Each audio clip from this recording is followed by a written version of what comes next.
আর যে খবরে এবার নজর রাখবো, সকাল থেকে আমাদের নজর ছিল শেখ শাহজাহানের বাড়িতে ইডির তল্লাশি অভিযানের। আর এবার শেখ শাহজাহানকে তলব এনফোর্সমেন্ট ডাইরেক্টরেটের। 29শে জানুয়ারি শাহজাহানকে সিজিওতে তলব ইডির।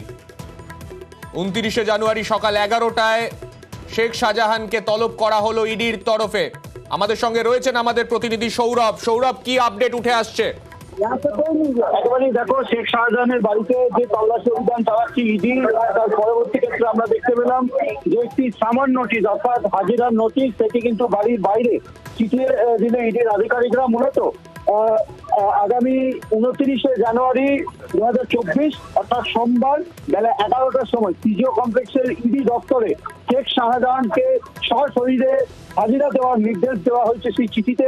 এবং সেই সামান লেটার কিন্তু যেহেতু শেখ শাহজাহান বাড়িতে নেই বা তার কোনো হদিশ পাওয়া যাচ্ছে না, সেই জায়গা থেকে তার যে প্রিমিসেস অর্থাৎ তার বাড়িতে কিন্তু সেটা চিঠিয়ে দিল ইডির আধিকারিকরা।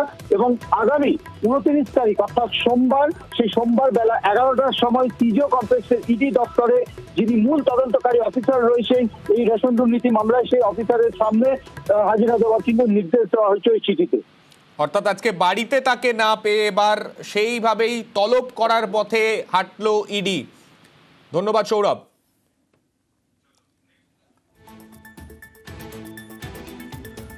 আজকে সকাল থেকে আমাদের নজর ছিল সন্দেশখালীতে শেখ শাহজাহানের বাড়ি, যেখানে গত 5 তারিখ আমরা দেখেছিলাম ধুন্ধুমার পরিস্থিতি হয়েছিল। সেই জায়গায় আজকে সকাল থেকে এনফোর্সমেন্ট ডাইরেক্টরেটের হানা, এবং শুধুমাত্র হানা বললে ভুল হবে, সঙ্গে যেরকম নিরাপত্তার ছবি আজকে চোখে পড়েছে তা কার্যত নজিরবিহীন। প্রায় 100-র বেশি কেন্দ্রীয় জওয়ানদেরকে সঙ্গে রেখে